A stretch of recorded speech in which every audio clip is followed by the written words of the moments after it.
Hello, hello, hello! Good day mga people! Samahan niyo ako for today's video. Thank you so much! Ampingan tanan! Another day, another upload mga people! It's Tuesday, pangalawang araw ng ating lingguhang klase. Simula ng araw na busog sa pagkain, busog sa pagmamahal, at may positibong pananaw mga people, let's eat breakfast! Huwag kalimutang kumain mga people para hindi magutom ang ating mga brain cells. Let's eat, let's eat! Di ba nga, sabi nila, ang pinakamahalagang meal sa buong araw ay ang breakfast dahil ito ay ang pumuputol sa ating fasting. Siyempre, pag tayo ay kumain ng almusal mga people, ito ay nagbibigay ng supply sa buong araw, nagbibigay ng enerhiya mga people.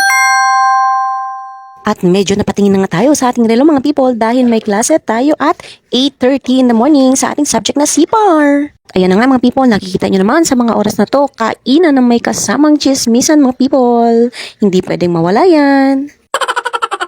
Minsan talaga kailangan natin ng mga usap-usap na nagbibigay sa atin ng kakaunting kasiyahan. Mga positibong pag-uusap mga people, nagbibigay sa atin ng inspirasyon, nagbibigay sa atin ng detalye at nagbibigay sa atin ng engganyo para tayo ay mas magtrabaho. Diba? A few moments later. At magsimula na nga tayong gumalaw-galaw mga people. Let's work, work, work dahil binabayaran tayo ng gobyerno. Sintabi sa aking mga taba mga people, sana ay masanay na kayo kahit ako ay hindi sanay. You shut up!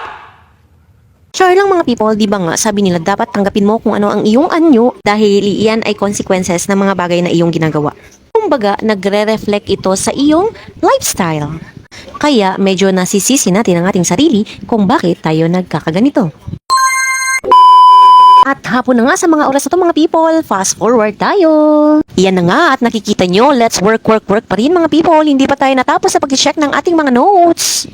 Ang mga notes ng ating mga learners mga people, sobrang busy ng mga teacher today dahil compliance week ng mga bata at ang submission ng aming grades will be on February 14 kaya walang magsasaya hanggat hindi nakakapagpasa ng grades.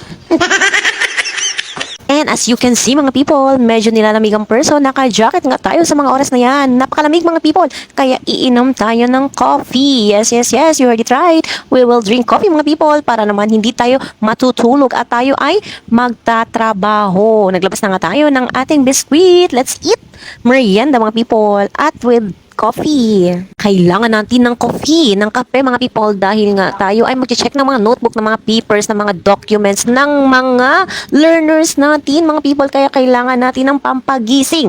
Bawal ang matulog. Isa sa mga pampagising nga na kape ay ang Coffee ko Black Coffee mga people. Yes, very, very subok na talaga yan mga people. Kung gusto nyo, gising na gising kayo ng ilang oras, uminom na kayo ng Coffee ko Black. Pero alam nyo ba, ang madalas ko talagang inumin is yung Nescafe stick. Pero sa mga oras ito mga people, kailangan natin ang tulong ni Coffee ko Black. Alam nyo kasi, pag yung Nescafe stick ang iniinom ko, kahit dalawang stick mga people, pagsabayin, inaantok pa rin ako. Promise, ewan ko kung bakit. Pero pag itong Coffee ko Black, kahit isang sachet lang, buhay na buhay tayo dyan. Wala namang mahalagang kaganapan sa araw na to mga people. It's just a normal day. Pero sabi nga nila, bawat araw ay mahalaga. Bawat minuto ay pahalagahan. Maraming salamat po sa araw na ito.